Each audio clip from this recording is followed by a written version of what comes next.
Hi guys, welcome to revision time. आज मैं ला रही हूँ आप सभी के लिए एसएससी जीडी एग्जाम 2025 के 17 फरवरी को पूछे गए फर्स्ट शिफ्ट के सारे क्वेश्चंस के एनालिसिस वीडियो। इस वीडियो में आपको जीके जीएस और कुछ क्वेश्चन हिंदी के भी मिलेंगे जो कि आपको आने वाले एग्जाम में काफ़ी हेल्प करने वाले हैं। तो चलिए स्टार्ट करते हैं आज के वीडियो।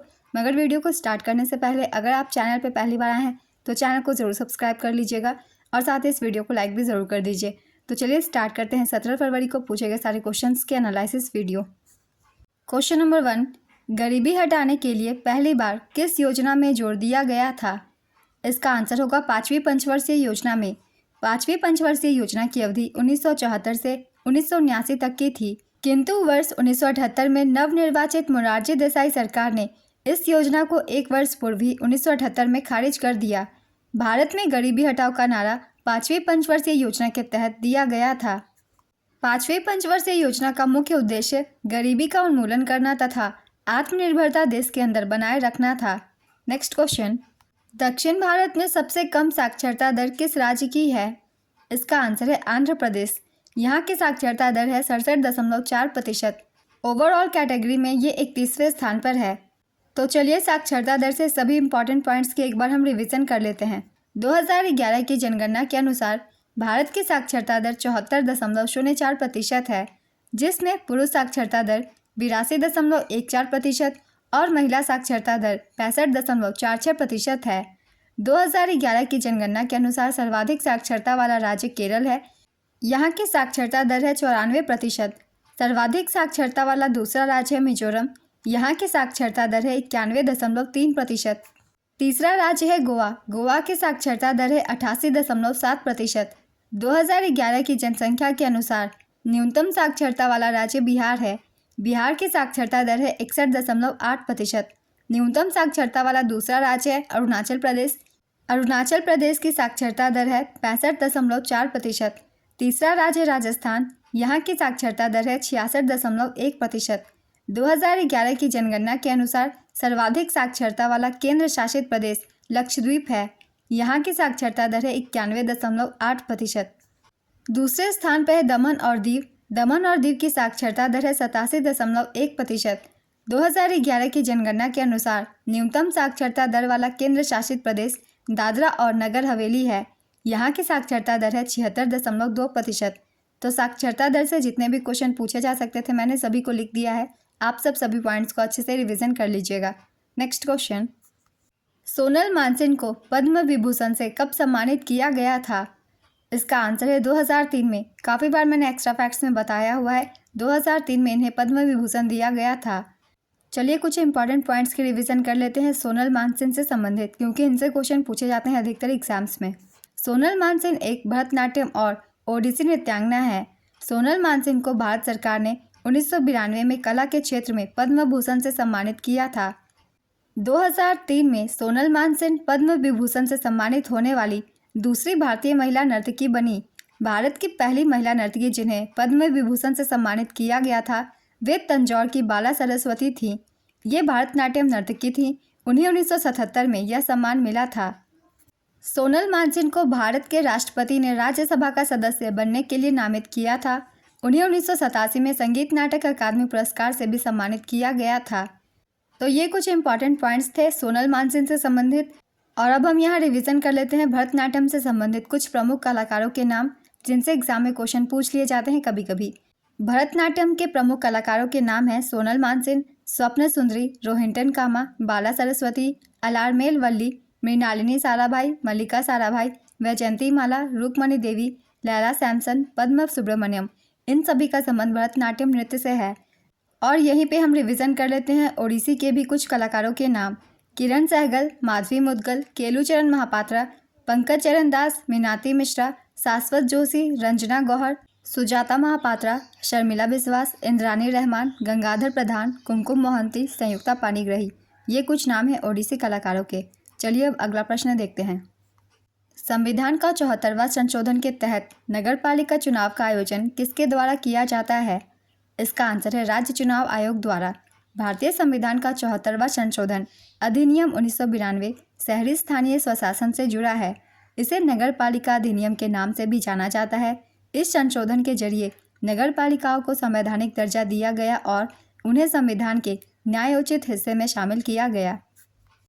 इस संशोधन के जरिए कुछ प्रावधान किए गए हैं। चलिए इन प्रावधानों की भी रिवीजन कर लेते हैं, क्योंकि इनसे भी क्वेश्चन पूछे जा सकते हैं कभी भी। नगर पंचायत, नगर परिषद और नगर निगम जैसे 3 तरह की नगर पालिकाओं के गठन का प्रावधान किया गया। शहरी स्थानीय निकायों के कामकाज, शक्ति और वित्त से जुड़ी उनकी भूमिका को परिभाषित किया गया। संविधान में भाग 9A जोड़ा गया, जिसमें अनुच्छेद 243B से 243ZC तक प्रावधान शामिल है। संविधान में 12वीं अनुसूची जोड़ी गई, जिसमें 18 कार्यात्मक मदे शामिल है। 73वां संशोधन राज्य विधानसभाओं द्वारा सौंपे गए कार्यों और शक्तियों के प्रदर्शन के लिए पंचायत राज प्रणाली की नींव के रूप में ग्राम सभा की परिकल्पना करता है। 101वां संशोधन अधिनियम गुड्स एंड सर्विस टैक्स की शुरुआत से संबंधित है। 103वां संशोधन अधिनियम सोसाइटी के आर्थिक रूप से कमजोर वर्ग को आरक्षण प्रदान कर रहा है। 42वां संशोधन द्वारा मौलिक कर्तव्य को जोड़ा गया। इसने प्रस्तावना में समाजवाद, सुरक्षा और एकता को जोड़ा। 71वां संशोधन द्वारा 8वीं अनुसूची में मणिपुरी, कोंकणी और नेपाली भाषा शामिल थी। 61वां संशोधन द्वारा मतदाता की आयु को 21 से घटाकर 18 कर दिया गया।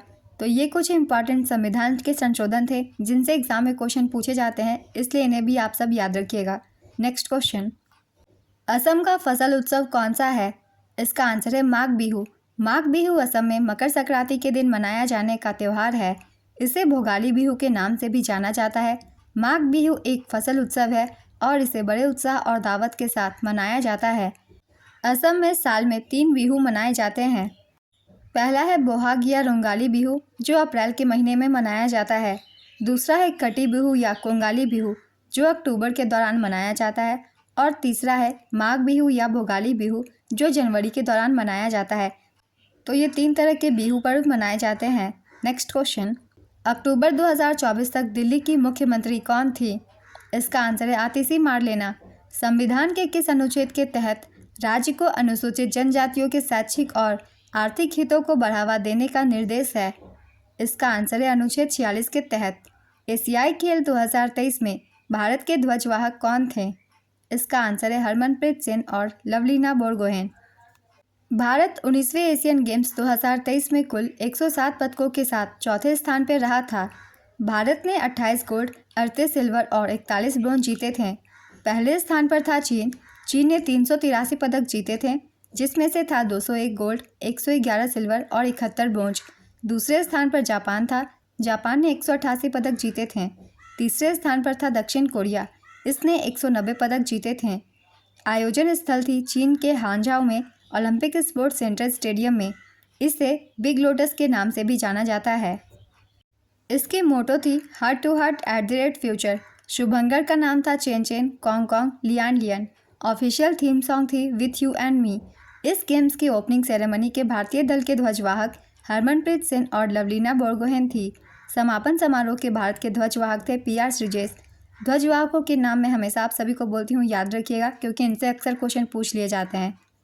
पहला एशियाई खेल वर्ष 1951 में नई दिल्ली में आयोजित किया गया था। एशियाई खेलों का 9वां संस्करण नवंबर और दिसंबर 1982 में नई दिल्ली में आयोजित किया गया था। अप्पू भारतीय हाथी एशियाई खेलों के लिए इस्तेमाल किया जाने वाला पहला शुभंकर था।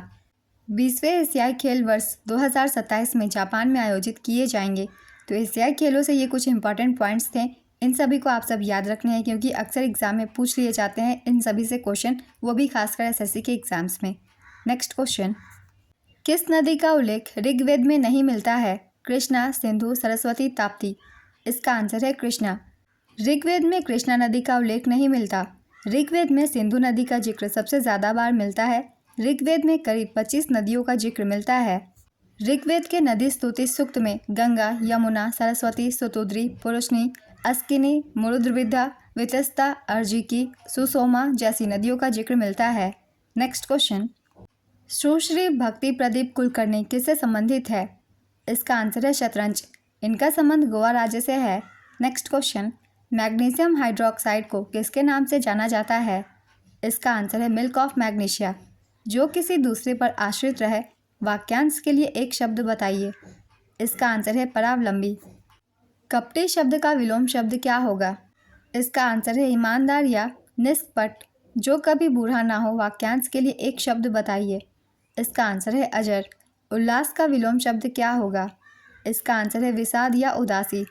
सत्रिया नृत्य किस राज्य से संबंधित है? इसका आंसर है असम। यह एक नृत्य नाटक प्रदर्शन कला है जिसकी उत्पत्ति असम के कृष्ण केंद्रित वैष्णववाद मठों में हुई है और इसका श्रेय 15वीं शताब्दी के भक्ति आंदोलन के विद्वान और संत महापुरुष श्रीमंत शंकरदेव को दिया जाता है। सत्रिया नृत्य को संगीत नाटक अकादमी द्वारा वर्ष 2000 में शास्त्रीय नृत्य का दर्जा दिया गया था। नेक्स्ट क्वेश्चन, भारत के वर्तमान और 25वें मुख्य चुनाव आयुक्त कौन है? इसका आंसर है राजीव कुमार। भारतीय मुख्य चुनाव आयुक्त भारतीय चुनाव आयोग का प्रमुख होता है और भारत में स्वतंत्र एवं निष्पक्ष रूप से राष्ट्र और राज्य के चुनाव करवाने का उत्तरदायी होता है। वर्तमान में भारत के मुख्य चुनाव आयुक्त राजीव कुमार हैं एवं अन्य 2 चुनाव आयुक्त ज्ञानेश कुमार और SS सिंधु हैं। इन दोनों के भी नाम याद रखिएगा, इनसे भी क्वेश्चन बन जाते हैं एग्जाम्स में। मुख्य चुनाव आयुक्त का कार्यकाल 6 वर्ष या 65 वर्ष की आयु जो भी पहले हो का होता है। मुख्य चुनाव आयुक्त को संसद द्वारा महाभियोग पर राष्ट्रपति द्वारा हटाया जा सकता है। भारतीय सिविल सेवक सुकुमार सेन भारत के पहले चुनाव आयुक्त थे जिन्होंने 1951-52 और 1957 में भारत के आम चुनाव की निगरानी की थी। उसके बाद कल्याण सुंदरम बने। वह सूडान के पहले मुख्य चुनाव आयुक्त भी थे। वह बर्दवान विश्वविद्यालय के पहले कुलपति थे। उन्हें पद्म भूषण से सम्मानित किया गया था। कल्याण सुंदरम स्वतंत्र भारत के प्रथम विधि सचिव भी थे और उन्होंने भारत के 5वें विधि आयोग की अध्यक्षता की थी। चुनाव आयोग अनुच्छेद 324 के अनुसार संविधान के अधिकार के तहत काम करता है। संविधान के भाग 15 में अनुच्छेद 324 से 329 हमारे देश में निर्वाचन प्रणाली के संबंध में प्रावधान करते हैं। 24वें मुख्य चुनाव आयुक्त हैं सुशील चंद्रा। वर्तमान में ये मुख्य चुनाव आयुक्त हैं भारत के। नेक्स्ट क्वेश्चन, वह महासागर जो हिंद महासागर से पहले अस्तित्व में था लगभग 250 से 50 मिलियन वर्ष पहले, उसका नाम क्या है? इसका आंसर है टेथिस महासागर। सभी पंचवर्षीय योजना में सामान्य चीज़ क्या थी? इसका आंसर है आर्थिक विकास को बढ़ावा देकर, उत्पादन बढ़ाकर और उच्च राष्ट्रीय आय प्राप्त करने के लिए संसाधनों का उचित आवंटन करके नागरिकों के जीवन स्तर को ऊपर उठाना। नेक्स्ट क्वेश्चन, सार्वजनिक सत्य धर्म पुस्तक के लेखक कौन है? इसका आंसर है ज्योतिराव गोविंदराव फुले। लवण में मौजूद जल के अणुओं की निश्चित संख्या को क्या कहते हैं? इसका आंसर है क्रिस्टलन जल। फिल्म क्वीन का गाना लंदन ठुमकदा गाने के सिंगर कौन है? इसका आंसर है नेहा कक्कर। नेक्स्ट क्वेश्चन, किसी बाजार में सामान खरीदने की भावना कहाँ से आती है? इसका आंसर है उत्पादों को भौतिक रूप से ब्राउज करने, विकल्पों की तुलना करने, विक्रेताओं के साथ बातचीत करने, अपनी ज़रूरत या इच्छित चीज़ खरीदने का विकल्प चुनने से। आज की ये वीडियो कंप्लीट होती है। 17 फरवरी को पूछे गए फर्स्ट शिफ्ट के सारे क्वेश्चन थे जीके और जीएस के। ये सारे क्वेश्चन बहुत ही इंपॉर्टेंट है। इनके एक्स्ट्रा फैक्ट्स भी आप सब ध्यान में रखिएगा क्योंकि आगे आने वाले एग्जाम में आप सभी को काफ़ी हेल्प करेंगे।